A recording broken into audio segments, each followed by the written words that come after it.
আজকে আমার জিরানি বাজার মোবাইল পয়েন্টে আসছিলাম। এখানে আসার পরে যে বড় ভাই উনি আইসা বলতেছে, ভাই আমি প্রবাসীদের কাছে সাহায্য চাই।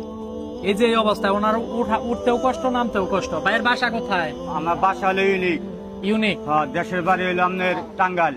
দেশের বাড়ি টাঙ্গাইল, গোপালপুর থানা। এই যে অবস্থা, পায়ের এই অবস্থা কেমন হয়েছে? কাজ করবা গেছিলাম, কাজ করবা যায় হেরা ঘরের ওয়াল ভাঙ্গে উপরে পড়ছাল। ঘরের ওয়াল ভাঙ্গে উপরে পড়ছে? ঘরের ওয়াল ভাঙ্গে পড়ছাল। আচ্ছা, আপনারা কি বলেন? ওনারা কি মানুষজন সাহায্য করবে? আপনারা এরকমটা চান? তাকে সাহায্য করা উচিত।